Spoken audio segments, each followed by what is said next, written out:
This is the ATI Podcast.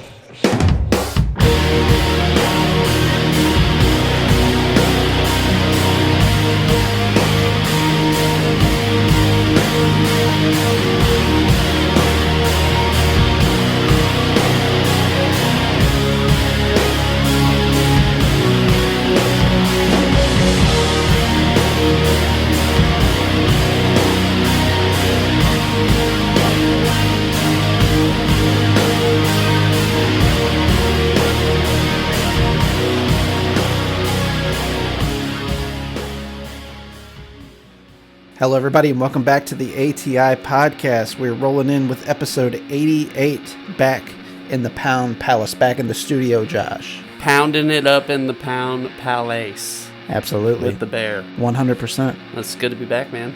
Yes, it is. And we had quite the adventure the last 3 weeks with off-sites. Hell yeah, man. A lot of fun. Lots of fun. Met some really awesome people. Had Absolutely. some awesome experiences. Ate some awesome food. New food for me. You know, all that was new for me. So yeah, just great experiences, man. Great people. It's been a blast. Yeah, so if you guys haven't ever listened to the show before, I'm Barrett. He's Josh. We are the ATI Podcast, and we like to talk about all things insane. That's the original concept and name of the show. All the things that we're personally into, and a lot of it usually relates back to St. Louis or St. Louis love, and that trend is going to continue here today.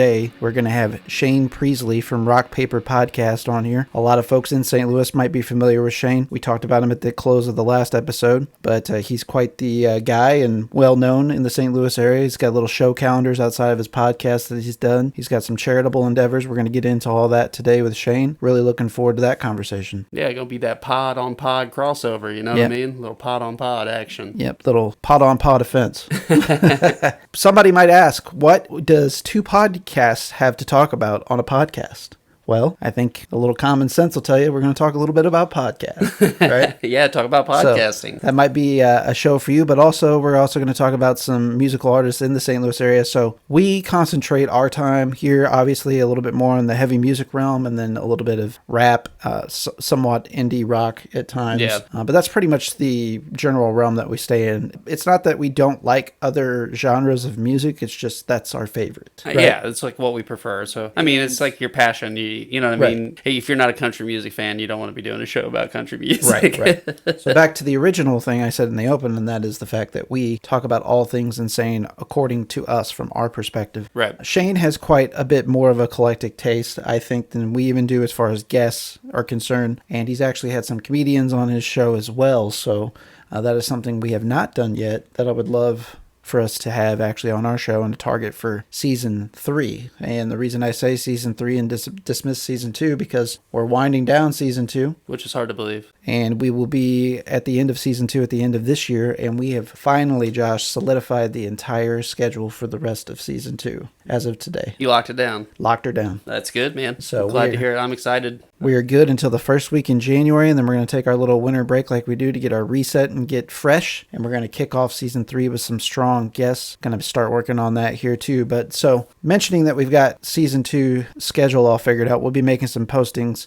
here in the next 2 to 3 days on social media. By the time that you hear this, actually, it probably will already be up with the live cast schedule that we do, where we like to at least inform people about every other month of what we have in the pipeline coming. Some of which that is in the pipeline, of course, is going to be our focus. We're coming up on spooky season, Josh, here just in a couple weeks. Yeah. You know what we're doing this year for a Halloween theme is we're reviewing a lot of iconic movies that are seeing some anniversaries. Yeah, I think that'll be a lot of fun. And especially with some of the guests we have coming up, I think that'll be extra special for listeners. So I think you guys are going to enjoy the hell out of that. Yep, and we're reaching in our back pocket to get those people, again, across the film industry that we've had on the show previously. We're going to have Mondo Franco, we're going to have Andy Triefenbach, we're going to have Doug Wicker back on the show, and we're going to be talking about some awesome movie anniversaries as well as Danny King and from It's Just Two movies. So you guys look on our schedules. We've already announced some of that, but then we also have a little special 5th treat for the month month of October, and that is we're going to do The Exorcist watch-along style with guest Joey Rackavan. So we are going to do The Exorcist as a special bonus for October, and just a nice way to cap off Halloween, because it's arguably my favorite movie of all time. It's up there for me, and it was cool. It's like, if you want to stay community tied, I mean, that story is a St. Louis story, man. Right. I mean, so that even makes it even better, you know what I mean? Absolutely. Yeah, I love spooky season, and yeah, I'm ready to get diving into that. We've been doing some decoration around the house, and getting all the fall and Halloween stuff out, and I love it, dude. I love the cold temperatures and the smells, and I love it. Yep, starting to be that time of the year, and boy, it's my favorite time of the year outside of the swimming opportunities that you get in the summer and float trips. But I really love fall. It's just, I don't know, it's good for my mental health. I get to be outside more. It's not as laborious or strenuous to be outside. And as I think we grew up in this area, I always think that's such a big part of our culture around here is like the harvest time. Like, you know what I mean? Like fall festivals, and, like this is like farming communities. So of course it's a big time around here. So Halloween's always, when I was a kid, was always big around this area, which is kind of shocking with it being the area that we're from. But man, I remember we had some hella good times as a kid around this area, trick-or-treating and dressing up. So yeah, man, nostalgic. Yeah. Halloween, of course, last year we did a little bit of a mixed bag of things. This year we're just going to kind of simplify it, I guess, to a degree, and that is just going to stick to films. We love films, and I feel like we kind of get away from that sometimes in our conversation. So we definitely want to revisit that. And this is also an opportunity. Some of these are familiar in the sense that you've probably seen them or at least heard about them. Some of these are familiar in the sense that we've talked about them on the show, but certainly some movies that I picked on purpose that may have not been so popular, like a Kronos, for example, Guillermo del Toro's early work there that a lot of folks haven't seen from the early 90s. So I really encourage folks to check out the movies that we're presenting for everybody. We're doing 50, 40, 30, 20, and 10-year anniversaries on films for the month of October and Halloween. Before we have Shane on the show here this week, the only thing that we really wanted to dive into, as far as a few different current event type items, as we do usually to warm the band up, if you will, here on the ATI podcast, is actually was some pretty interesting and fascinating news that you shared with me, Josh, that I wasn't aware of. And that was a part of Illinois' criminal justice reform was to help eliminate the bail process in the state. Yeah, man, no cash bail state. They're the first ones to do it in the United States. And it's kind of groundbreaking. They're kind of the first ones to take the leap. So they're kind of setting the groundwork for other states that might jump on board with this. It's got its pluses and its negatives. I mean, yeah, obviously you're ending cash bond for minor offenses, maybe even jail time or even booking time with minor offenses, but there's also some discretion clauses with the police officers. Like they have discretion to handle the case how they see fit, and that's where emotion comes into play with that position. You know what I mean? Like, is it discretion or is it a way to flex muscle? You know what I mean? But other than that, yeah, I love it. It's I think it's a very good step, ending for-profit prisons and jails, man. Like, I mean, that's purely what the cash bail system is, man. Right. And a lot of, money that's generated through the court systems and all that is a lot of these like initial bookings and stuff where they kind of nickel and dime you in the cash bail. So I'm kind of curious to see if that down the road, maybe they cite that as, an issue with government funds, which would be kind of ridiculous, because then that would lead one to maybe say, and we've talked about this on the show before, some over policing and that sort of thing as well, especially if a city administrator, a mayor, if you will, is trying to inflate their numbers and how much they're cracking down on crime. Right. We've seen it happen historically with a lot of mayors of the past, particularly in Baltimore, where they were over policing on purpose, just to say that they were cracking down on crime. Right. Look at New York City with the mob crackdowns and the Ricos and everything. I mean, talk about over policing. Right. They were doing some borderline questionable stuff as far as like, going over the line into people's privacy and stuff. Right. So Illinois, of course, being, I would say, kind of heavy in our listenership as well. Missouri number one, Illinois probably secondary to the ATI podcast, and then maybe, Texas or some other adjacent state to us. Texas isn't, but we've got Brandon there, so we got some roots and some listeners. Yeah. So routine people there across the military even that listen to us, so we appreciate that for sure. But yes, thank you guys. Thank you for everything. Yes, for real. And so we definitely have to, shout out some, things that are going on adjacent to us and kind of affect us directly. But, when it comes to the Illinois criminal justice system, I got a brother that actually lives over there. So, he's kind of always in the middle of, dealing with that. They, of course, had recreational before we did here. Right. And was kind of, Yeah, Illinois was one of those early states that I think a lot of other states took note of on how they did their legalization. Right, yeah. I mean, Colorado before them, of course, but Illinois was still early in the pack. And I think with this, though, to tie it back in, that I think a lot of other states will follow suit. Right. Especially those with, low staffing and that sort of thing, where you can process there on the street, like the benefits of that. We talked about an expedited system where they're just essentially issuing tickets to people on the spot versus taking them in jail, eating up all that time, eating up, I'm sure that it's going to down the road affect gas for the departments as well as insurance and all those things. Right. The more you're in a car, the more expensive that those things are, of course. And, there's a lot of cases that police bring in and book people that we can probably all agree as reasonable adults that are completely unnecessary to just go through all of that, right? Right. Like, this guy's got a little bit of extra weed that he's not supposed to have. Does he really need to spend 30 days in jail? You know what I mean? Probably not. And post an astronomical cash bond. Right. Right. So I applaud the effort. I know Illinois, I also feel like, especially for conservatives, for whatever reason, it's a state that they like to pick on when things aren't going that well for them. Right now, of course, Chicago is one of the sanctuary cities too. Right. And so there's a lot of what the folks on the right will tell you are no good foreigners in Chicago. Yeah, right? I think those are gentle words, but yeah. And, well, it's one thing to, I guess, like, we're going to allude to some of the stupid things that they say with that sort of deal, but, I think, like, acknowledging the ignorance beyond a certain point is just, like, unnecessary. Right. It's ignorant, folks. Right. It's really ridiculous. We got a lot of problems in this country. We are a country of nobody predominantly, as far as the race, will start there, that's here in America is of American heritage. And we all probably have a very minute amount of Native American in us, but right. I mean, look around, folks. We're the foreigners. We have been. Just For because we've been here time. for 250 years or so, predominantly, or close to 400, I guess now, it doesn't make us the be-all, the end-all. The gatekeeping of who's allowed in this country and that sort of thing, I understand there needs to be like a naturalization process, a legal one that is, because yes, you can be overpopulated in those very real issues, and you don't obviously want criminals coming into your country, drug lords, and all of those nefarious things that are happening right now that you hear a lot about in the news, sex trafficking, so on.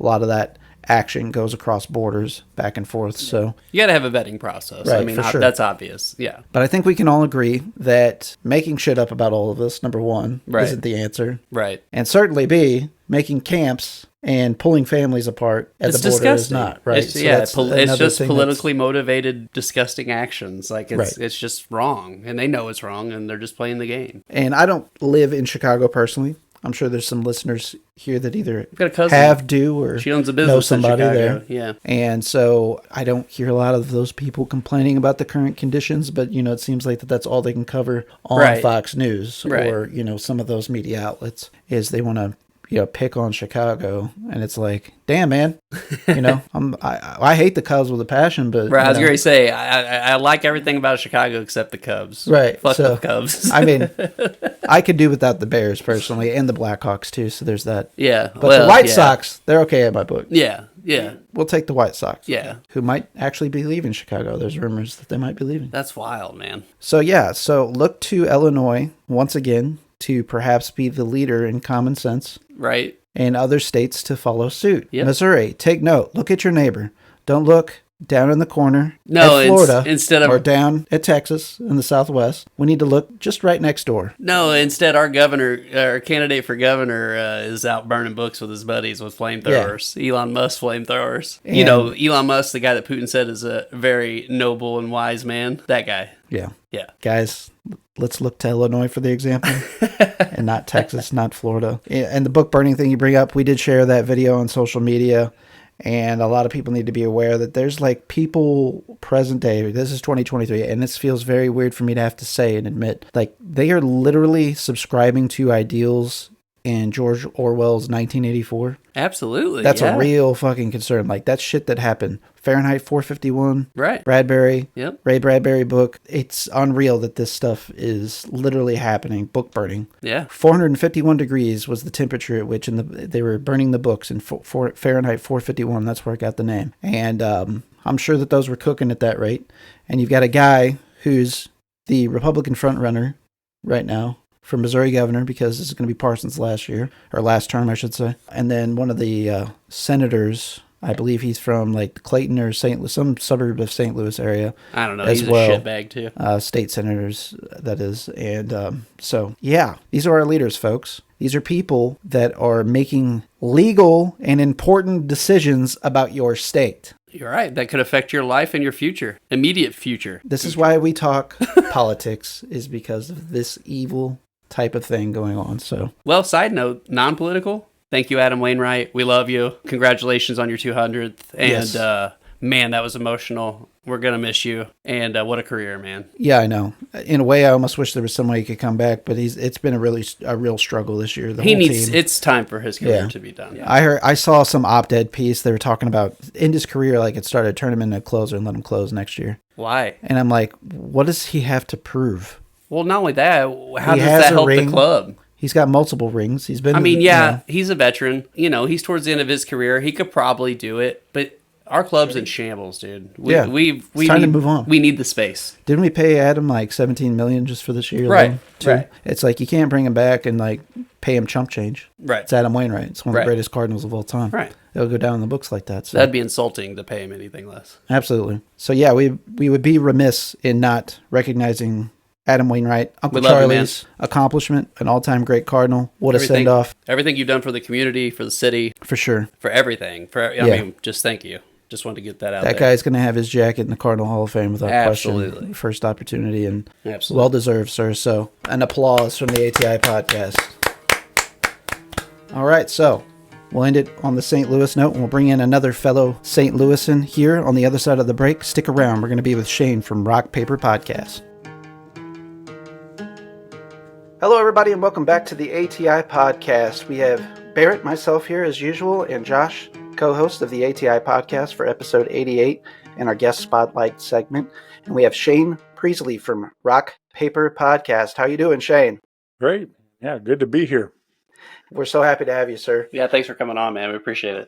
For sure. Yeah, absolutely. Yeah, looking forward to getting to meet you all, and it's always a lot of fun. I really enjoy this, like kind of our little podcast community, in St. Louis, like getting to link up this way and getting to know each other.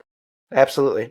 And speaking of podcast community in St. Louis, one thing I want to mention right off the get. So anybody that's watching this right now, if you guys haven't checked out Shane's show, of course, Rock Paper Podcast, I highly encourage you to do so. If you guys actually, subscribe to our show, you kind of know we're known for our variety. And I would say Shane has even more of a variety than we do. Yeah. And does have a very strong focus on the St. Louis scene in and of itself too. So that's something that we definitely want to tip our cap to you right out the bat, Shane, about we're all about that St. Louis love.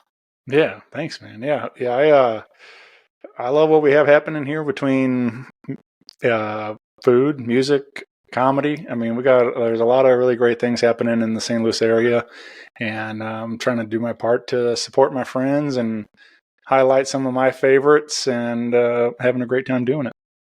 Absolutely. Yeah, the comedy piece of it too is something that we personally haven't gotten into as far as our guests are concerned. Not that we're like against it, but don't get to go out to much comedy shows in the St. Louis area. I wish I would do more of that, because it's a brilliant art. You know what I mean? Sure. Like it's a true work of art to watch those guys write out jokes and then work a crowd. So yeah, I just wish somebody'd get out and experience more personally.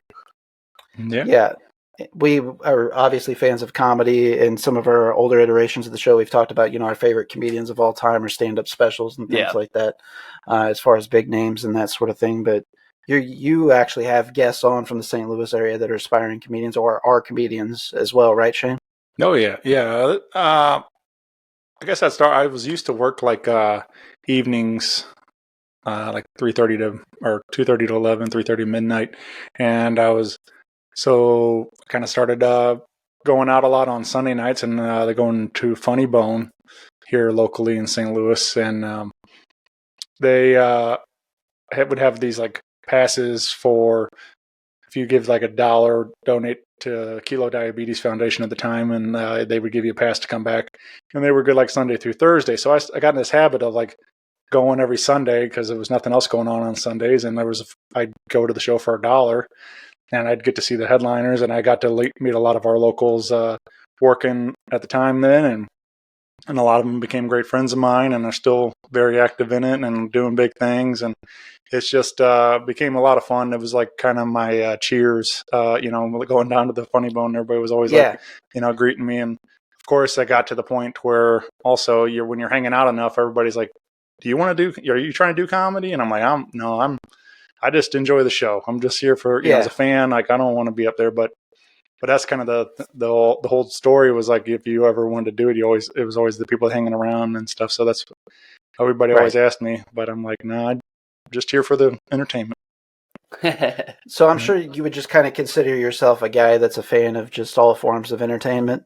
Would that be right? Yeah. I mean, I just, I guess most of it started with just music. I was always into comedy, watching Comedy Central, watching the stand-ups, all the different things. But started with live entertainment, going out to shows, going to see my friends' bands in high school, and that kind of just snowballed from there. And then I kind of learned more about the comedy in St. Louis and started going to a lot of comedy shows too. But yeah, I just prefer the live entertainment compared to. Sure. I mean, I do, and watch TV, and movies and everything else. But it's just like it's something magical that happens in that room. When it's like you're getting a once in a lifetime performance kind of thing. Sometimes you're not going to get the same configuration of people, the same. You never know what could happen in that room kind of thing. So. Well, the same thing happens in music, but with the comedy piece that people don't consider too is the fact that you, in particular, I'm sure as an audience member, were front row for many of these occasions, and that is people actually getting up there and like working out their bits for that TV special, that hour TV special. So you can see them failed. If not to say that that's like your thing, right? But you get to see the development of those ideas and jokes sometimes, and it's actually kind of cool to see people working their craft behind the scenes. Absolutely. Yeah, for sure. That's actually one of my favorite parts, especially like watching them try different, pieces in it, and then all of a sudden it clicks, and they find the right mix of the right word to put in there or whatever it is, and it happened, and it's like so that's always definitely one of my favorite parts of kind of seeing how it all comes together. Yeah, for sure. There's just so many nuances and skills that it takes, crowd work's its own thing too, so there's comedians that are really good at that. Some not so much, of course. Yeah. I always love comedians that push the boundaries of what is humor, right? What is acceptable, what isn't acceptable, what's appropriate, what's not appropriate. Chappelle's always going to be on my Mount Rushmore of comics. He can't not be. Carlin, people of that ilk, Bill Hicks, those are all some of my favorites. What about you? What are some of your favorite comedians to kind of see where your sense of humor is at? Yeah, I mean, for sure, Carlin is one of the greats. Mitch Hedberg was always super fan of his stuff. Got to see him. I don't know what year it was, but I got to see him at the pageant. It was supposed to be him and Stephen Lynch on a co-headline tour, and Lynch had to cancel to do The Wedding Singer on Broadway. And so Mitch brought some friends along, but I'm fortunate I got to see him live, shortly before he passed, and so I'm fortunate I had that moment. But I don't know. Robert Schimmel was another one that kind of not a lot of people know about. Was definitely one of my favorites. Kind of on the dirtier side of things, and but he's fantastic, and I got to see him. And Pablo Francisco is probably the hardest I've ever laughed at a live show. Just like he came out just on fire that night, and I honestly thought I was going to have a heart attack or something. I couldn't catch my breath. I'm laughing, hysterically, and just that's hilarious for so long. But it was such a good night, and so I've been fortunate enough to see a lot of my favorites. And I got to see Chappelle at the pageant. Wow. And it was right when he first came back and doing before to start filming the Netflix stuff, and so he was working on some of that material that came out on that whatever they called it, but the first Netflix special they put out there. Very cool. Yeah. Yeah, man, what a goat. So that's a pretty good glimpse into some of my favorites for stand up. Hedberg's great. I love Yeah. Hedberg too. Yeah. How can you not mention like Richard Pryor, I was going to say Richard Pryor's an all-time. Sure. Eddie Murphy in the '80s, of course. Yeah. Oh, yeah. I'm into Segura. He's developed into Tom Segura has developed into somebody that really pushes the boundaries, and I really enjoy the hell out of that. Him and his wife's podcast is great too. You guys get a chance to check that Two out. Bears is great too. Oh, Two Bears is great, obviously. Yeah, that's one of the biggest podcasts out there. But the one that he does with his wife is really good too. Me and my wife enjoy it. Right. Yeah. Oh, I've seen Segura a couple times, Pageant and Stiefel and Bert Kreischer a couple times now, and those guys are like definitely some of the biggest touring acts right now for sure. Like they're taking off for doing all kinds of crazy stadiums and everything else. Yeah. Like now, it's wild to see. It is because I remember when those guys were just opening for some of the people we were talking about beforehand, Yeah. and not getting many laughs and that sort of thing. So it's incredible to see. Yeah, comedy's one of those games, man. You got to be working at it for decades before you really kind of strike it big sometimes. Yeah. Well, that's like that's really even how I got into the podcasting was because I was going down there. I met Jay Larson at the Funny Bone, and he was like, this is again maybe I don't know, whatever 2012 or 13 or somewhere in there, and he started telling me about his show, The Crab Feast, and that's where was my introduction into podcasting too. Was like, and I started listening to a lot of these guys like Segura and stuff, these and some other shows. Adam Ray and Brad Williams were doing a show called About Last Night that I was a real big fan of, but comedy, and I think that's a lot of how those guys took off in comedy for as far as their live performances was because they were able to build a fan base through the podcast, continually doing all these shows and networking that way and getting introducing themselves to other people's fan bases. And so absolutely, podcasting kind of changed the game for a lot of those guys. For sure. Again, just another marketing tool for those guys.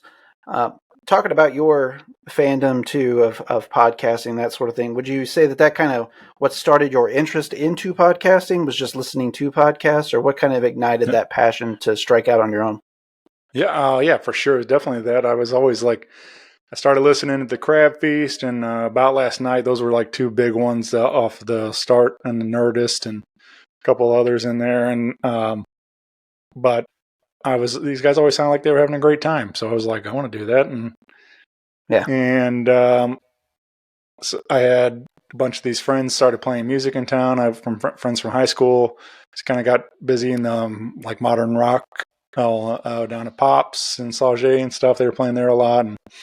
And I was like, well, I want to help these people out, talk to the people, prior to the podcast, I was doing a blog. I was writing, doing like album review type stuff, and just kind of doing what I could to highlight my friends a little bit. But I was never a great writer, and I always wanted more of the music to speak for itself, people to just hear the music. And so the audio format made more sense. And so when podcasting kind of like became a thing, a buddy of mine said one day, when anybody went to a podcast, I'm like, yeah, I got these friends in music. I want, we could talk to them. We could start doing this. And that's what we did. And went to Best Buy, bought a mic, hit record, and hit the ground running and trying to figure it out on the fly. And still doing it. May will be 10 years of doing this show. So pretty wild to think about. It's incredible. Yeah, that is awesome. Incredible. Yeah. So you're in over 1,000 episodes now, right? Yeah, and well, there was a while there. Like it sounds, like, I mean, it is a lot, but it sounds like there was a while there. I was doing like a lot of it. I was recording all the time. I was a madman. I was like obsessed with it, and so I started the show with Chris. We were doing like one a week, and Chris stepped away to focus on the family and he it was just me and a guest. So I started recording all the time. So I started doing sometimes 3 or 4, or 5 a week sometimes, and just throwing them all kinds of shows out there. So I think one year I did like 168 episodes Wow. in a year's time. So that was probably the most I did. And then I met up with Devin Allman one night. Who, was going on to great things by himself, but his father's Greg Allman from the Allman Brothers, and Right. and he was he's become a great friend of mine over the years, and we were sitting talking one night, and he told me some advice about, like, he said he asked for advice when he was hitting the road as a singer-songwriter, and they said just keep your foot on the gas, because next person that's as soon as you slow down, the next person's going to pass you up, and so that resonated with me at the time when I'm like putting out this kind of content. I was like, man, now I have to maintain this. I have to keep this pace going, and so I did that right up until probably COVID 2020. Just like that was like kind of the great reset for everybody, but things slowed down a lot. I started doing more on through Zoom and things, trying to just keep the show alive, but I've kind of since put a little bit more emphasis on my own time, and I'm trying to be more present at home, and I'm now doing the show maybe once a week. Sometimes I don't even put a show out just because, like, if I get busy with other things that I want to do, Sure. the show is not the priority that I once made it in my life, and that's the thing, was trying to find the right balance of trying to make time for all the things in my life. So I still have a ton of fun doing the show. It's just not, but like I said, if I always joke that I'm like, I feel if you're upset that I didn't put a show out this week, there's 1,000 of them out there. You can go pick one. Yeah, for sure. Yeah. So, but it's changed my life in ways I never imagined. I mean, I didn't think I'd still be doing it 10 years later. It's allowed me to meet all sorts of people of all sorts of different walks of life, and sharing their stories and songs, and it's opened all kinds of doors. Allowed me to start doing my own events, concerts. I hosted a songwriter series for 3 years, a monthly showcase in Chesterfield, Missouri, bringing out 3 different writers every month, and that was something I was super proud of. And no repeats on that show, which I was great. 3 years, 3 years worth of shows and no repeats. So that was offering a lot of variety and different people out there. So it was a lot of fun to do that. But I look at the podcast as just like a giant, like, social experiment, and networking my way through the city and getting to meet all kinds of people, and it's a ton of fun, man. Yeah, it sure is. And I was going to ask you, whenever you first started doing your podcast, were there goals that you had in mind as far as, I got to accomplish this particular thing, or were you just kind of throwing darts at the wall, seeing what stick? Did you have an agenda, like, I want to stick to musicians, or were you just wide open as far as what guests you would have on the show? I was pretty wide open. I think at the beginning we didn't really fully know what we were doing. We had a couple of friends come on. First couple episodes were friends from high school that, they kind of, remember a friend Mike was kind of involved in the American Ninja Warrior stuff, was into fitness and things. So we kind of talked that. But I think it was like episode 5, Steve Ewing came on from The Urge, and that like really kind of solidified things, and kind of, Steve had been a friend too, and it was just, but that was kind of like gave us some traction, and gave us a little bit of spotlight on being in talking music and stuff. So that was really kind of helped launch everything for us. Sure. And we had a bunch of greats early on, and still continuing to have a lot of great musicians on the show, which I have a lot of fun with. But I never wanted it to be like St. Louis Music Podcast or whatever.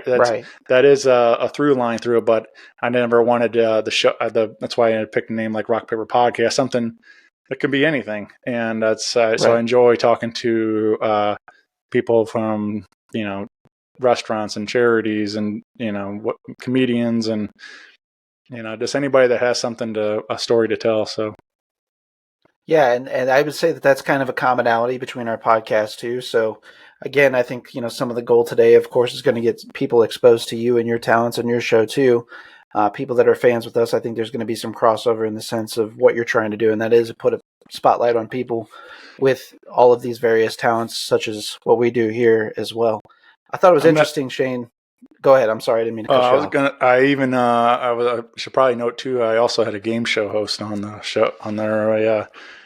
During the pandemic, I caught up with David Ruprecht from Supermarket Sweep and Okay. and had him on the show. I don't know if you guys watched I'm that familiar show at with it. all. Yeah, I mean, Yeah. it was like one of those that was always on when you called in, or you took off sick from school and stuff. It was always on during the day, Right. and I remember watching it like a little as a kid kind of thing. But then during the pandemic, I think it was that they like put a bunch of them on Netflix, and I started watching, and I was like, that'd be kind of fun to talk to him, and put it on Facebook, and somebody tagged him, and all of a sudden 2 days later we're sitting down on Zoom talking and about the Wow. show and talking about what he's up to, and so it was pretty wild to experience getting the internet delivered that way, and Yeah. so Most but definitely. but of course during the pandemic nobody was doing anything, everybody was sitting at home, so he had like some free time to sit and do a Sure. podcast. Yeah, one thing you mentioned early on too is how you talked about kind of where this started with you to an extent was a blog that you started. Same Mm-hmm. thing with us. It started out the All Things Insane blog, Right. which turned into the All Things Insane podcast, is now an ATI podcast. So I thought that was kind of interesting. Yeah. And I started writing about movies or TV shows that I really wanted people to check out and music. And I didn't get but like 3 or 4 articles in myself. And, we heard this thing podcast, and it's like, okay, Yeah. we could do that, And Josh, one of my oldest friends, one thing we can do is we can entertain ourselves or a room full of people just talking shit the whole time Yeah, between the two sure. of us, So we're like, hey, man, we're just going to sit down. We're going to hit record, maybe have a few drinks and just have fun, Yeah. entertain That's what ourselves it's and always maybe been about. entertain some people. So Right. that's really funny to hear that. That's kind of how it started for you too. I didn't know that. Yeah, man. Yeah. Well, what was like your big jump off for podcasts? What was like a show you were listening to a lot? I think a show that there was a couple different ones initially. So I want to say my awareness of the whole podcast thing started with like I was watching like PTI, Pardon the Interruption, the sports show at work all the time, just because it was kind of in a lull, weird hour, and we had a background TV on. So I was like kind of religiously watching it, and they were like, "Oh, we have a podcast now," and I was like, "What's that?" So I got in a smartphone and I was checking out podcasts, and I'm like, "Oh, they're just like continuing talking about not only the things that they talk about on the show, but they have a little bit more freedom. There's not as much of a format. I mean, there's a format, but then they can like kind of talk about their personal lives or like this other Right. stuff, and it's kind of fascinating. Get to know them a little bit more." And basically, my thought was immediately, it's like, okay, if I were to ever do this, what would I talk about? So at the time, I was in a band, and I was like, well, I'm always going to all these shows. There's always recording equipment around. I could interview another band that I liked, and just to get other people to know about them. So that was kind of the start of that idea. And then the blog kind of was like a perfect marriage whenever I started doing that. It was like, I don't have to just talk about bands. I can also talk about all these other things. Well, the band that I was in at the time had some creative differences, to put it lightly, with a few Right. folks. So I was without a band briefly.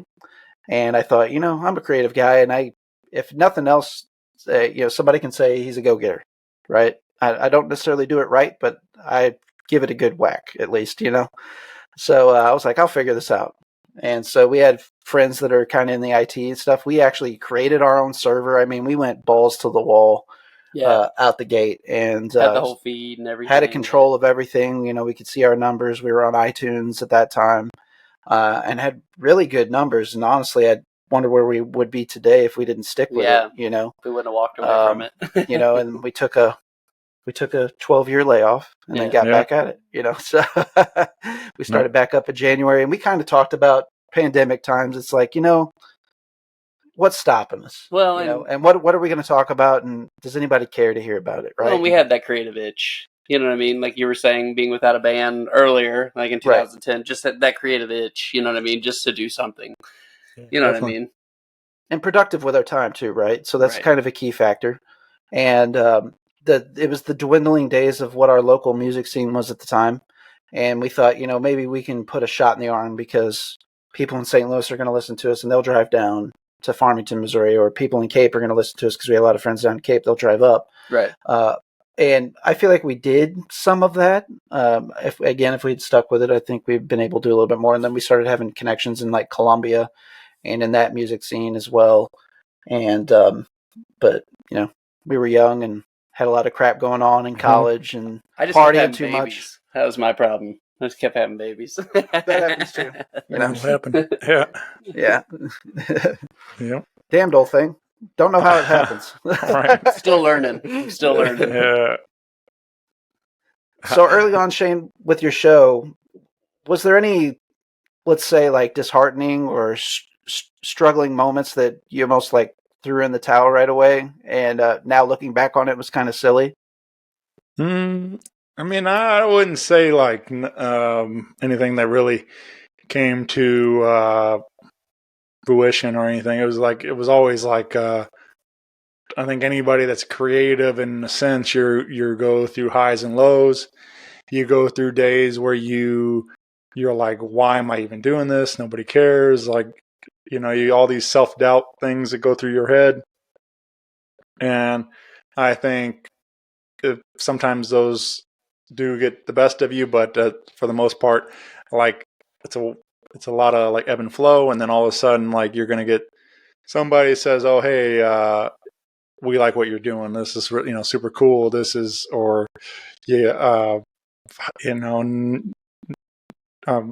got nominated for a award in 2018 saying that they named it best podcast in St. Louis, which I don't know, how that happened, but it felt good that even anybody wants to say, hey, you're doing a good job. Thanks for, gives you the thumbs up. Right. Like, those moments come along and then you ride that high for a little while until the next one comes along, that kind of thing. So it's like, ups and downs all the time, but I don't think anything's ever got to the point where I was like about to hang it up. I just, I might be in my feelings for a day or two or whatever, but then it would pass. Yeah.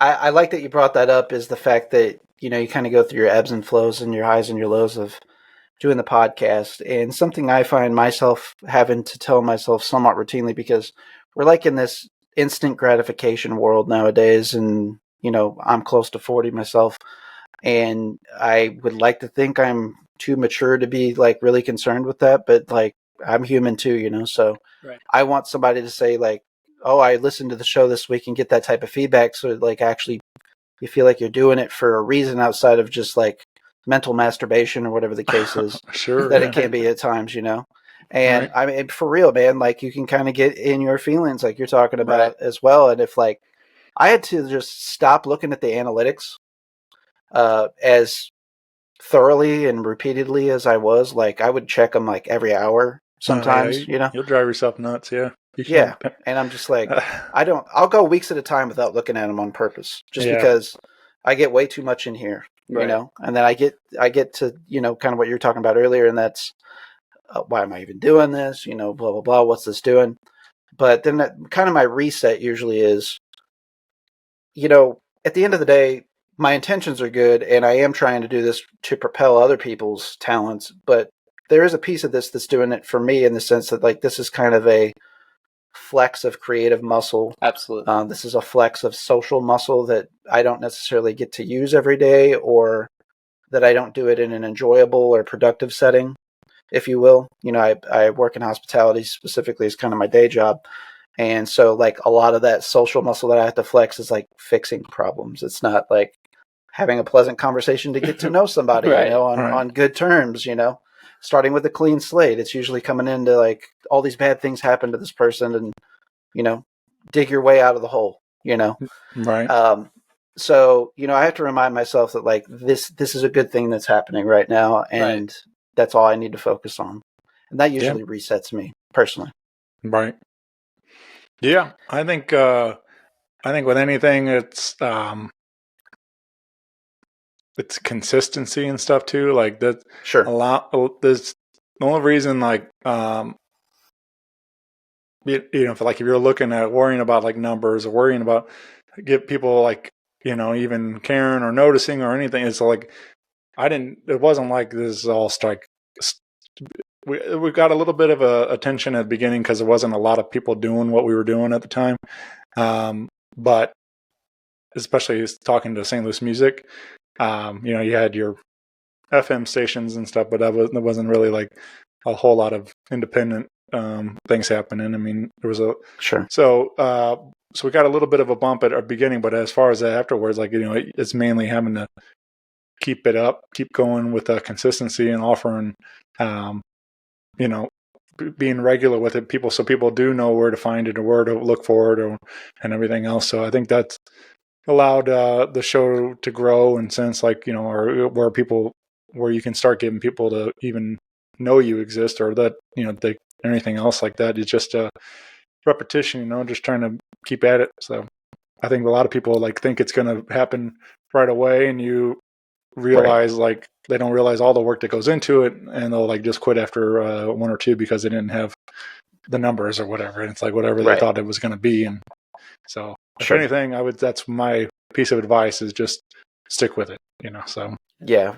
And it's easy to get discouraged too. One elephant in the room we haven't had mentioned is kind of like the production piece, the back end work, those blood, sweat, and tears that go into shows like these that people don't know about. All the ums and dead spaces that you're cutting out to make a listenable show, if you will, or flubs or whatever the case is that don't make they hit the editing floor. They don't make air, if you will, on the on demand versions. That is So there's just so much that we could get into as far as, back of the house stuff. But you did mention earlier in passing, and I want to bring attention and focus to this. We've shared it a little bit on our social media, and that's the fact that you are up for Best Podcast of the Year once again through the Riverfront Times, a news source that we enjoy and quote and cite here on the show quite frequently. A lot of good folks over there doing a lot of good reporting on the St. Louis beat specifically with a focus on St. Louis. And again, something that we're producing and uplifting on this side of things. I know you are too. So, folks, if you have listened to Shane's show, go vote for him. Yeah. Absolutely. Best podcast. Or did that end today? I think 20th was the last date of vote. But go back in time and vote for Shane. Yeah. Sure. But I voted for you, Shane. Thank you. Yeah. So there's that.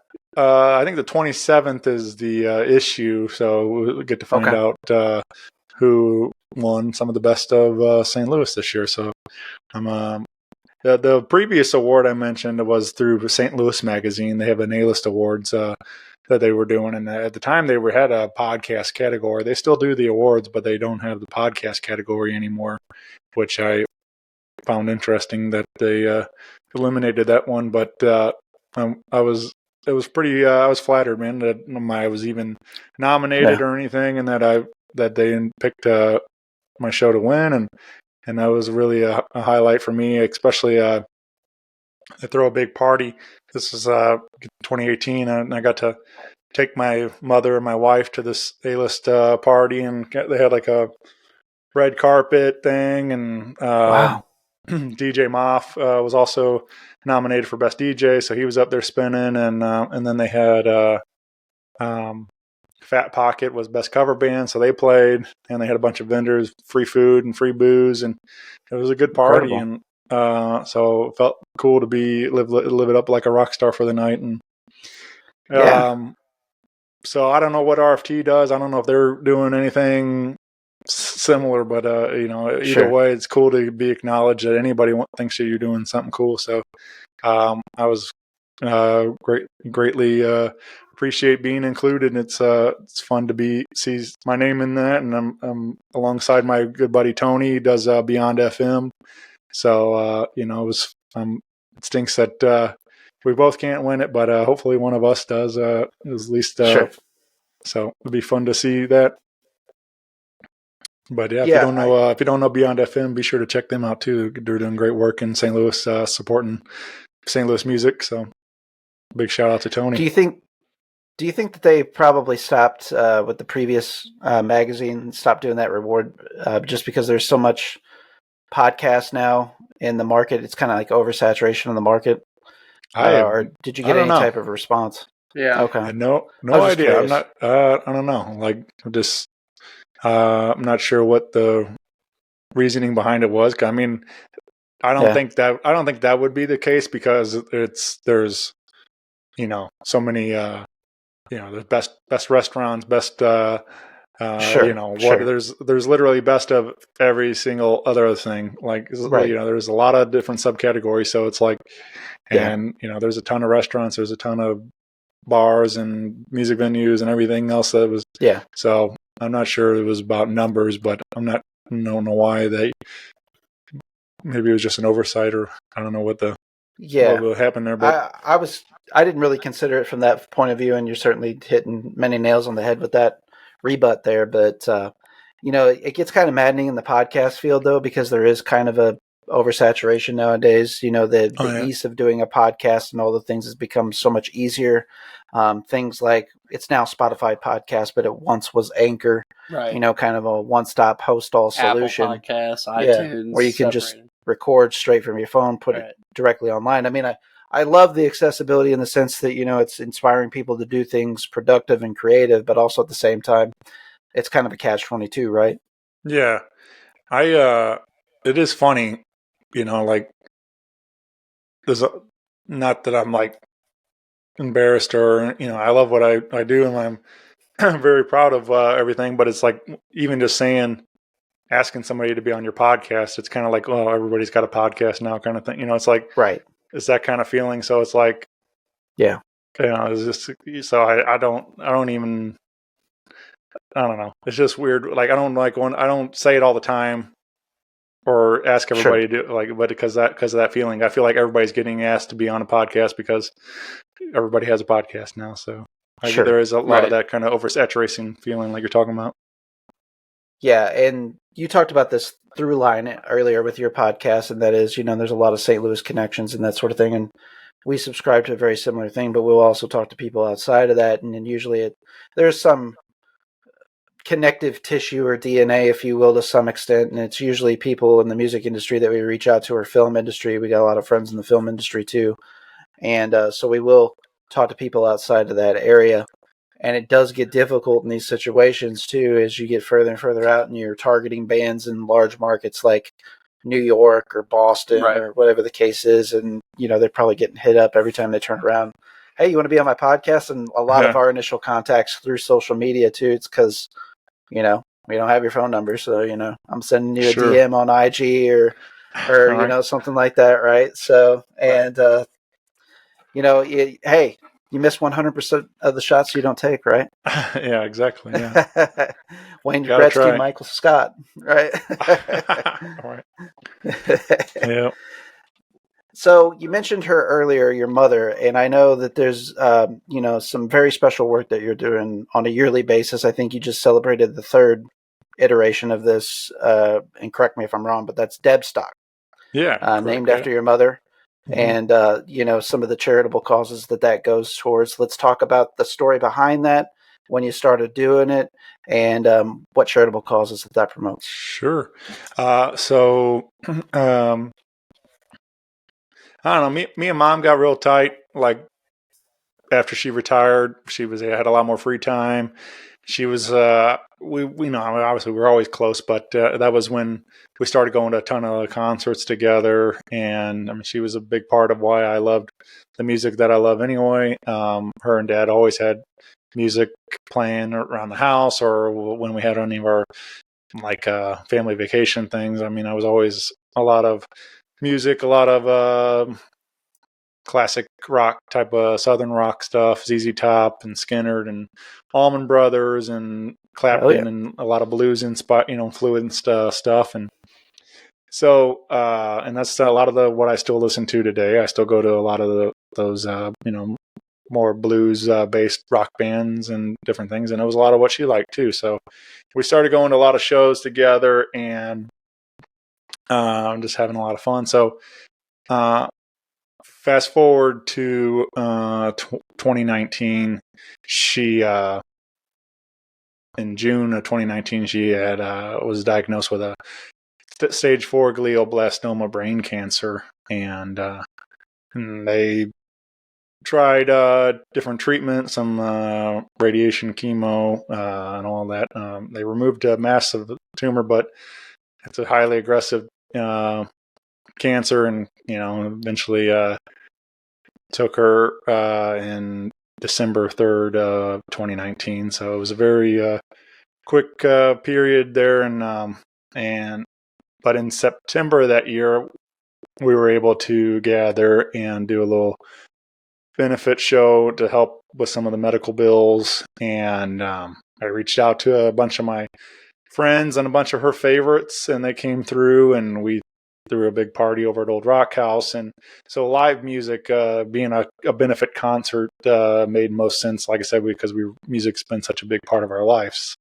And so I had like Al Holliday and the East Side Rhythm Band, Big Mike Aguirre, and the Blue City All Stars, Jackson Stokes, Joe Bazzelli, Matt Wynn. A bunch of good friends of mine all came through, and it was a beautiful day and had a lot of fun. And so after she passed, it was always kind of this that I wanted to keep it going to help others and, and keep her memory going. And so, of course, the world shut down right after that. So in 21, as things kind of allowed and things, we did another one and had a lot of fun with that again at Old Rock House. That was in November of 21.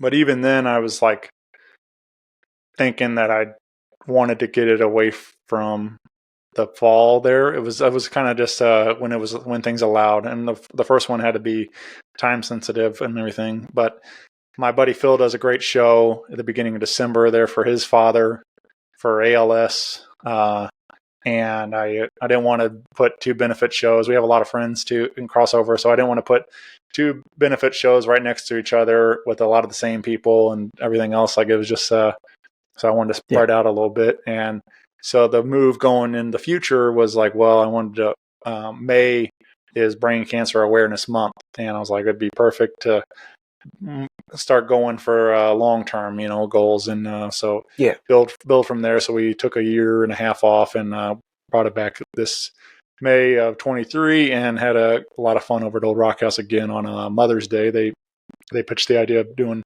this third one on Mother's Day. It felt appropriate for all the things, but it was kind of a tough draw. It's a busy day for a lot of families, and sure. So it was difficult, but we still managed to have a good time. It just maybe going forward, I might not do it on Mother's Day, but maybe that same weekend. But day of it was tricky for some folks to get out and have fun with us, but we still managed to raise a nice amount of money for those in need, and all that went through to BJC, and they have a branch called the Foundation where that directly goes to support research and help brain cancer patients and stuff. So that's what we've been doing so far, and just trying to give back to a lot of people that helped us out when we needed it, and hopefully we can help some others out when they need it. But if you want to follow along, I have a Facebook page for that, and you can find that info. And but keep an eye out for May 2024. Hopefully we'll be back over at Old Rock House. I love them over there. They've been good to me. They gave me a home to build this show, so I'm sure I'll be there until hopefully someday we outgrow it. If that's the case, or make it 2 days or whatever, make it a festival. I don't know what it's going to be, but hopefully it continues to grow. But Old Rock House is a fantastic space, and I love them all over there. So I'm glad to keep doing it there. Yeah, it's a great venue. I do like that location specifically, and it's perfect to house an event such as that, and can't commend you enough for doing it. I know it's a little bit more of a at home, reason for you in particular, but being two guys that lost parents in recent years, specifically, our heart goes out to you. We know it's not easy losing anybody, but especially a parent, especially somebody that you're close to, and I think you're doing the right thing by honoring her memory in such a way, and I'm sure she'd be extremely proud of you. Thanks for doing so. Yeah. I lost my dad to colon cancer, so it's really cool to see you giving back into the, cancer research and care. You know what I mean? Yeah. So I applaud you for that. Appreciate that. Well, I'm sorry to hear you guys lost too. But yeah, that was a lot of it was just like, how do I turn this negative into a positive of some sort? It's like definitely. And I've got these, again, through the podcast and everything else we've been talking about, I got these friends in music that wanted to help support too, and so I called on some favors, and it's like, well, why don't we throw a party? So it made most sense to me to do that, and I'm thankful that I have a network of incredibly caring people around me that want to do these kind of things, and these has been very rewarding, and I'm thankful that again, talking about at the beginning of this, I never would imagine that I'd be putting together shows like this in this level and doing these kind of things, but I'm here for the ride, see where this thing takes me. So that's cool for sure that I have these opportunities, but that's even before putting together the one from my mom initially, I did kind of helped a friend of mine helped kind of inspire this. She had a bucket list thing, and she posted online, and I said that she wanted to do like a benefit show, and I said, well, I'll help you out with that one. Let's do this, and we ended up putting together a Toys for Tots holiday show where it pops with a bunch of friends of mine, and we did raised a bunch of money and had like people could donate toys at the door, and so we had a bunch of toys already, had a bunch of money, and then we went shopping and filled like 5 shopping carts at Walmart with all kinds of toys that we wanted as kids and all these other things, and that was an incredible experience to give that to Toys for Tots and hopefully make some kids' day that, and but it was so that was kind of my first like experience putting like benefit shows together and stuff. But I'm I like getting my friends paid too, but as something it's incredibly rewarding to do it for selfless reasons and give back to a community, especially somebody that's in need, like cancer awareness and everything else. So definitely. But yeah.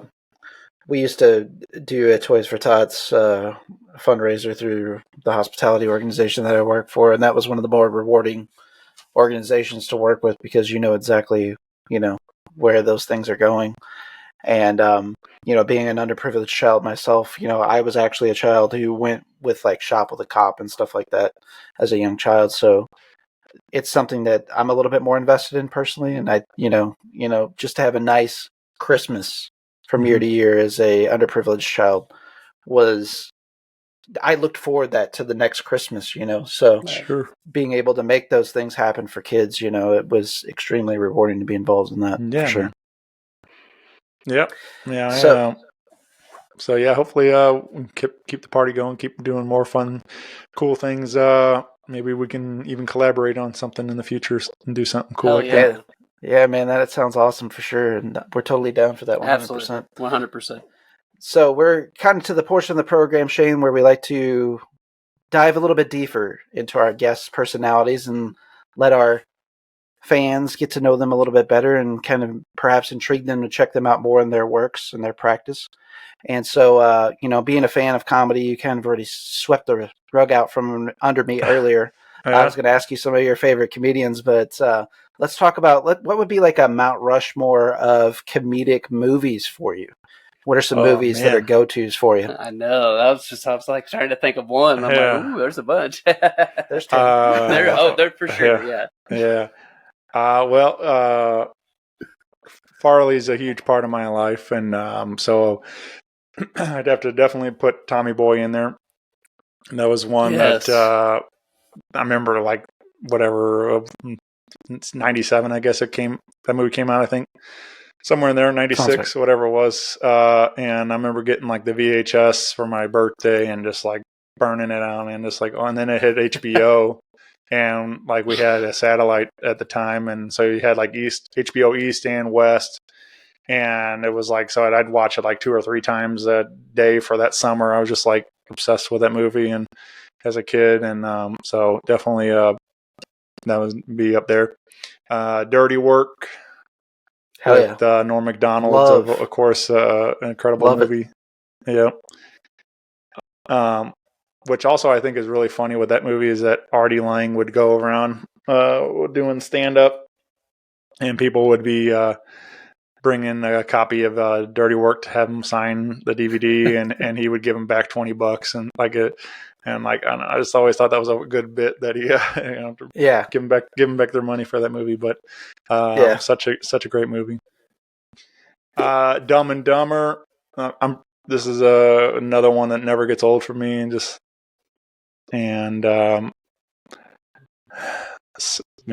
see what's probably Run Ronnie Run. That's probably but that'll be my 4th one. I don't know if you guys know that one, but it's a little bit more of a it's a Mr. Show, Bob and David yes, movie, sir. And we quoted that movie so much in high school, me and my friends, and it was one of those like I'd introduce somebody to it, and then all of a sudden it was like we'd talk about it so much at school, and then somebody else like, I got to see this movie. So then next weekend we're watching it again, and it's like, and it just kept growing that way through our little community of friends. But it's such a funny movie to me, like, and so many things I still quote today.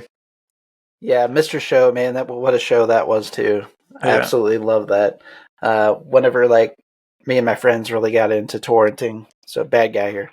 I mean, that was one of the first shows we downloaded and we watched. Late night, let's throw on some Mr. Show. To lighten the mood. Little nice nightcap for sure. Huge fan of both David and Bob for sure, man. Yeah, for sure. Yeah, I got to see David Cross not too long ago. He was at the Sheldon Concert Hall there in St. Louis, and it was a super fun night to finally get to see him live.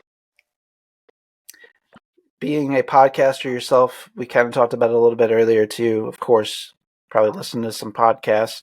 What would be, let's say, 3 podcasts that are just must-to listens every time there's a new edition out for you that you got to listen to?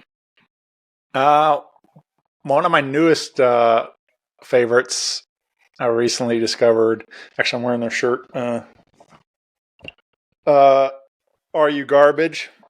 I don't know if you guys know that show, but they no. I've been listening to a bunch of those, and it's ridiculous. It's some of the funniest stuff out those guys. But it's basically just they ask a lot of random questions, and they've had all your favorite comedians on there, and they just to try to find out if you're garbage or not. And so I've learned I'm definitely garbage by following along on the show. So it's a lot of like just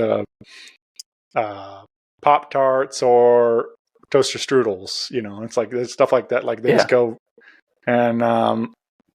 So some of the things, the randomness of some of the questions makes me laugh so hard. But anyway, great show. Definitely recommend checking that out.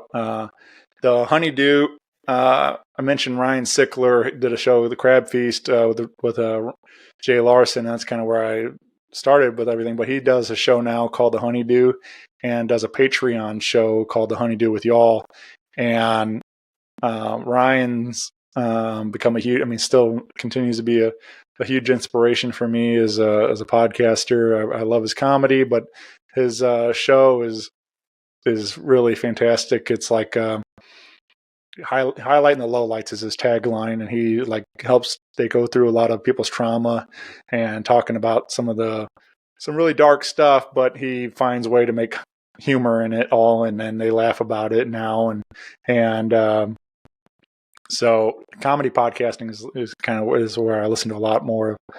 But his Honeydew with Y'all show on Patreon, if anybody doesn't, I've never heard anything. It's the craziest show on the internet. I think like the stories that people tell on there, and it's like $5 a month to subscribe to that. But it's highly entertaining, and you're never gonna hear stories like these people like they're insane. Like I just like you would never imagine these people like that's their lives, but these are just regular people that are fans of the show, and they just come on and share their stories and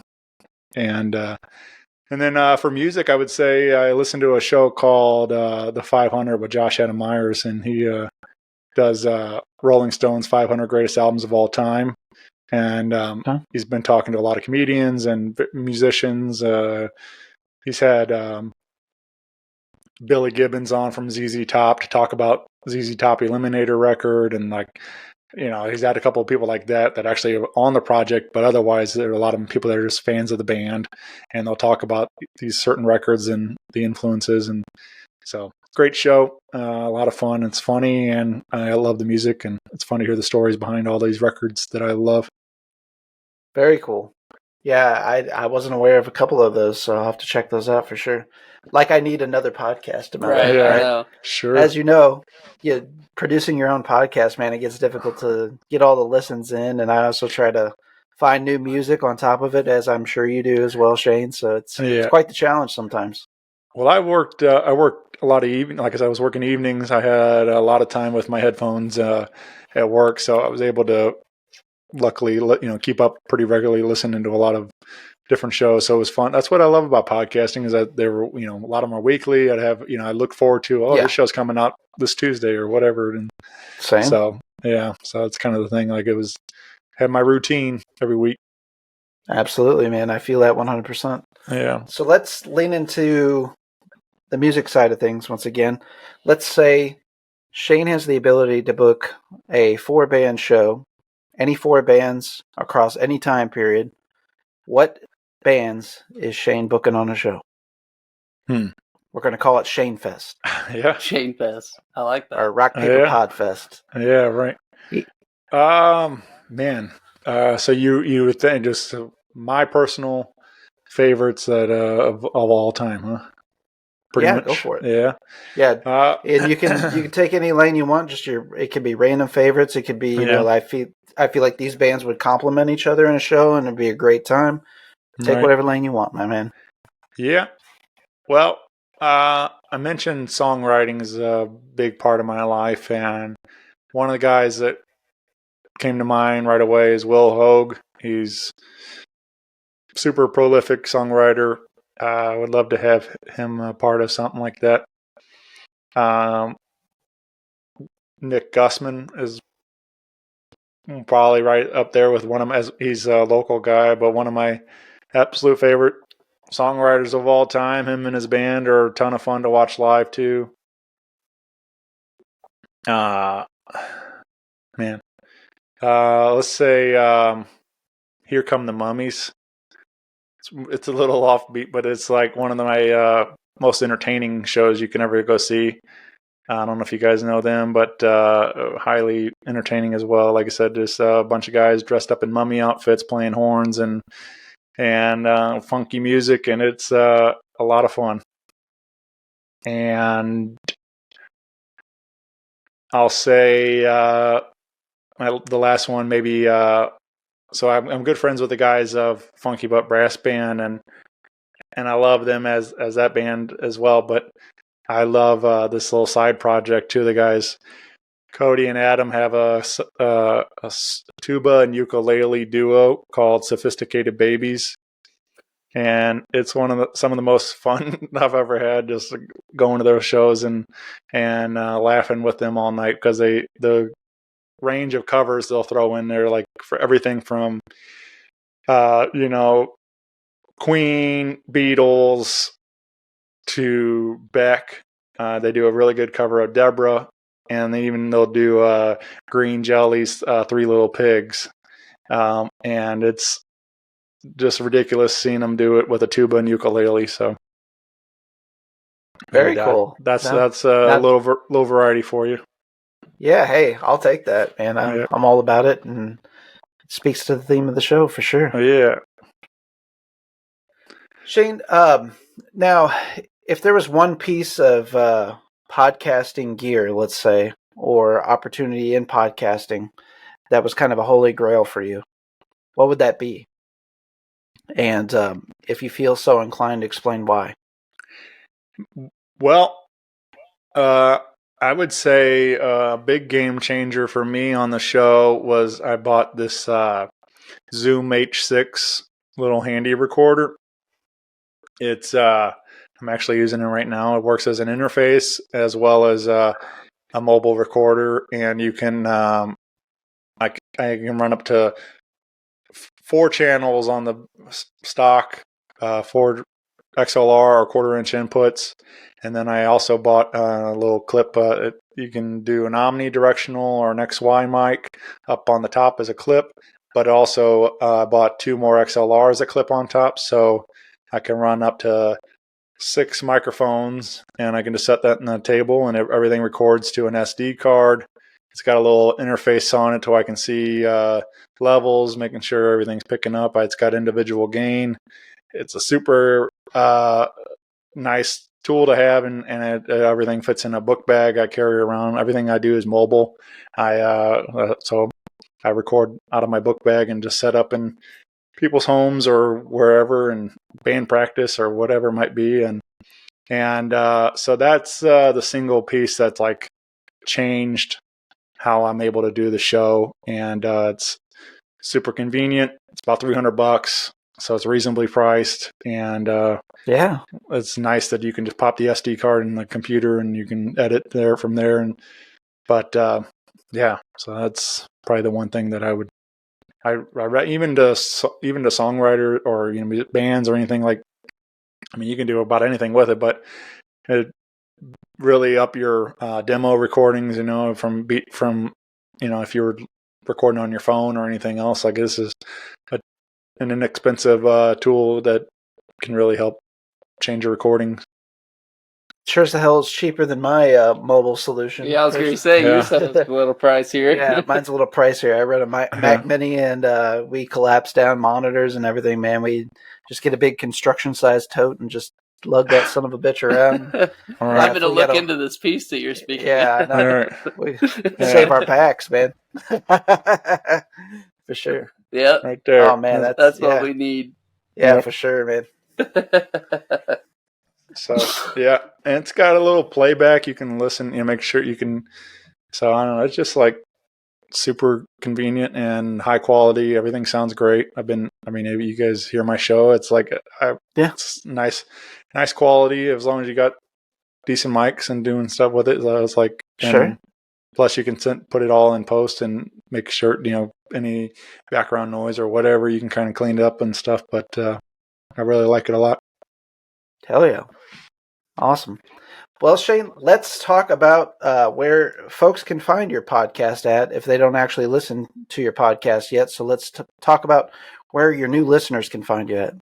Yeah, you can any of your favorite podcast app of choice, you can find it there. I'm at rockpaperpodcast.com is the hub for all things. I do I try to, along with each episode, I'll post on there, but I try to put like show posters, music videos, or we do a lot of live recordings, like live acoustic stuff, and I'll put those up on YouTube, and so I'll put those videos up on the website as well. So I try to encourage people to go to the website. You can listen anywhere, but to get the full experience, so you can get it on the website. But yeah, so you can hit subscribe on YouTube. You can follow along on Facebook and Instagram. Send me a message, say hi. It's all me. That's one of my favorite things. When people I get emails, and it's like, "Hey guys," and I'm like, "No guys, just me, like just one guy." So, but yeah, it's just. So if you message, I'll be the one answering. So Is your OnlyFans public? Yeah, definitely. That's behind the paywall. So, Yeah. Hey, man, ain't no shame. Hey, feed Gotta pics make are a little- doing Right. well, boy. Yeah. Gotta make you a little money. Yeah, man. Got it. Guys got to eat, you know. Yeah, man, this inflation, it's getting us all, Yeah. ain't it? Right. Yeah, man. I'm not above it. Yeah, I hear you 100% on this side of things. Yeah. Shane, it's been awesome talking to you, man, and getting to know you. I really appreciate your time today. What is the best place social media-wise for folks to follow you to? Yeah, I mean, either Facebook or Instagram, whatever your weapon of choice. But I try to cross promote on both platforms. I do the Facebook, my own personal Facebook. I do like a listing of shows in town. I saw you guys shared. People might get a little taste of that. But if you want to, I also share it immediately to the podcast page, so you can follow that. It's easier for me to type up on my personal and get better reach. So it's like, Right. So that's why I do from there. But yeah, anyway, but that's like, I think Facebook's a little easier for some of that stuff because, Instagram, you can only type up so much things, but Sure. So I probably would say if you have one or the other, maybe Facebook, but yeah. Yeah, well, you've kind of built your friendships and your connections and stuff through your personal Facebook page as well. And nowadays it's become such a industry whenever it comes to the social media piece. If you have a podcast or a business, you have to pay for sponsored ads or whatever to get your reach, which is ridiculous, Right. But that's the game that we're in now. So we resort to using our personals. I do the same thing with my Instagram. I usually make myself the co-contributor on my Instagram stuff just so it gets a further reach. But just those little tricks of the trade. But you mentioned it, and that's the show calendar piece. And I wanted to close on this point is the fact that we've mentioned it several times in the show. Your love for local artists, music, events, and that sort of stuff. Shane is always promoting something going on in the St. Louis area weekly, multiple times a week. So he's a great social media follow for that in and of itself as well, outside of the fact that he has Rock Paper Podcast and he talks to these artists, gets to know them a little bit better. So I would highly encourage folks to reach out to Shane, follow him if you're looking for stuff to do in the St. Louis area. He's a great source of information and he's very open-minded across multiple genres of music. There's a little bit of everything that Shane posts about. So like, for example, just to use last night, our mutual friend Marcus Newstead of Pfister, he posted about the explosions in the sky and Pfister show taking place at the pageant, but then I also saw like rhythm and blues acts and those sorts of things listed on his show calendar. So there's quite the assortment that Shane's bringing. He's got something for everybody. We can't encourage people enough to go check out Rock Paper Podcast. Yeah, thanks, guys. Yeah, absolutely. Marcus was on episode 420 of my show. It was I'm not sure the significance of the number, but that's what he requested to be on that episode. So we had a good time with that one. And then we did a Pfister episode with Kenny came on too, and Kenny and Marcus sitting in the rehearsal space, which was a really good time. But yeah, I'm a real big fan of those guys. They're a lot of fun. Thank you, everybody, for sticking around after the break. We want to thank Shane once again for coming on the ATI Podcast from Rock Paper Podcast. So podcast on podcast action once again. Yeah, it's like we rock, paper, scissored. Hot scissor. Hot scissor. No, Shane's a great guy, and everything he does for the community is just amazing. And just to hear about like the cancer stuff that he's did for his mom, like that really hit a string with me personally. Sure. So great dude, doing great things for the community, guys. I know I say this about everybody, but go support this guy. He's doing great things. So yeah, I mean, nothing's going to hurt. Subscribe on a podcast feed, listen to a few episodes, give him a rating too. So that's something that really helps us out here in the podcast industry. And he has so much content for you to explore too. The guy has put Well, he said over 10 years into it, so you got to think Right. of how much content is out there for you guys. So And you can, not that we're encouraging this because we want you to listen to everything Shane's got, but, Shane's got a little bit of everything. So I would guarantee you that he's had a guest that you're interested in listening to. So just kind of absolutely, peruse his feed, see what he's got going on. You want to check out a comedian, more of the St. Louis area. I personally probably need to listen to the show a little bit more so I can, smart myself up on some of those folks too. But as we talked in the conversation, it gets a little hard when you're producing your own podcast, Right. to get all your listening in from time to time. But Shane, ultra good dude, been taking note of what he's been doing the last few years. It's been a point to get him on the show specifically and highlight what he's doing, especially in the St. Louis scene. And I just feel like there's a lot of kindred feelings and spirit there and motivations between our podcast and his and what we're all trying to accomplish here. And, it's kind of the rising tides philosophy, we're right. all just lifting each other up and trying to be an anchor and support. There's no competition here. It's all love and brotherhood, and we're hoping very much more success. I know he's already had some, but, hope the guy achieves great heights. Rock Paper Podcast, such an awesome program led by an awesome guy, Shane. So let's talk about what we got going on next week, Josh. This is like fucking huge. Like for real. Huge. Fucking huge.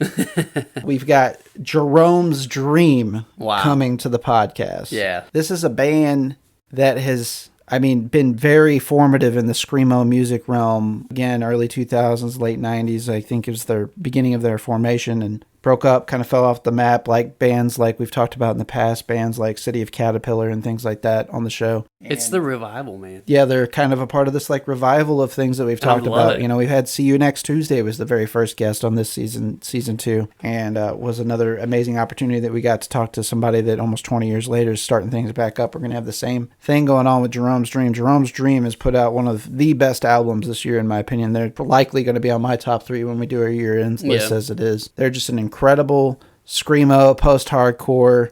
They just have that emotion in music that I'm always seeking for, that kick in the teeth, but also at the same time, there's beauty in the chaos. These guys strike that chord for me, and man, I can't wait to talk to them. Yeah, I think it's going to be great. And some of the things that I really noticed was, wow, they were so explosive live. Like the sound was so explosive live. And great stuff, man.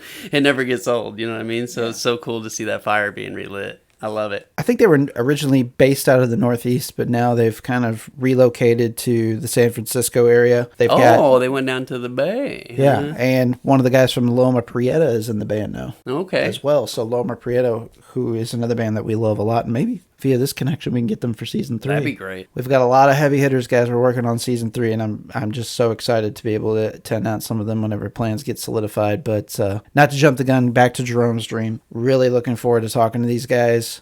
And that's next Thursday, right? That is next Thursday. We're going to be back on our normal live cast feed. So you guys are probably going to hear this on Tuesday or Wednesday. So it's going to be a quick turnaround. So once you hear this, get back on that live feed. We're going to be back on our normal schedule. We're going to be shooting for a 7:30 start, but those guys are on the West Coast, so we might be a little soft on that, but we'll be making postings on social media, keeping everybody abreast of what's going on there. But man, again, like we talked about in the open of the show, a lot of what we do is in the heavy music realm as far as our interests are concerned, and these guys are... They bring the heavy, baby. If they ain't kings, they're princes, at the very least. So these guys are of the best out there doing it right now, and, it'll probably be very similar to like the See You Next Tuesday or Spotlights episode where I'm just sitting there just like gushing constantly. So Josh might have to slap the shit out of me, tell me shut the fuck up and be professional and stop. Man, you're the driving force behind the interviews. You came to having you going all silent on me. I wouldn't know what to do. Yeah. But yeah, man, really looking forward to Jeromes Dream. Again, if you don't normally like heavy music, I think these guys got something for you because like I said, there's beauty in the chaos. Absolutely. Check these guys out ahead of the interview. If you don't, no big deal. With their authorization, we're going to have many of their songs littered out through the episode next week to help promote their music and their album this year. And guys, they're on Iodine Recordings now. We really want to make a push to get them some attention with this album this year because they deserve to be at the top of, the greatest albums of this year's list, regardless of genre. It's just incredible from start to finish. And can't encourage folks enough to check them out. So, like we said, a lot of amazing things going on the ATI Podcast. Take a look at the social media over the next few days. Hopefully, by the time that you're hearing this, we've already made these publications, but we've got a lot of cool shit finishing out season 2. and we can't wait to let you all know that we have it going on. I will go ahead and tell you one thing that I'm very excited about. We got the episode 100 spectacular coming up, and we have a returning guest for that. One of our favorite guests, and one of the best responses I've received on an interview yet of just the fans in general and the feedback that we've got, and that's Jesus Rose. Yeah. Jesus Rose coming back to the ATI podcast for episode 100. My old childhood friend, now killing it in the R&B scene out on the West Coast, Brian Jones, also known as Jesus Rose. Can't wait to have him back. That's going to be special, man. Yeah, such a great dude. Can't wait to pick his brain and see how California's going still for him. Yeah, and he's had several new tracks out since, getting a lot of attentions, hundreds of thousands of spins already within just the first few days of him putting them out. Secondarily, he's got new music videos out in support thereof. He's got debuts going on all over the place. He's doing college tours. He's got his songs playing in Foot Lockers across the country.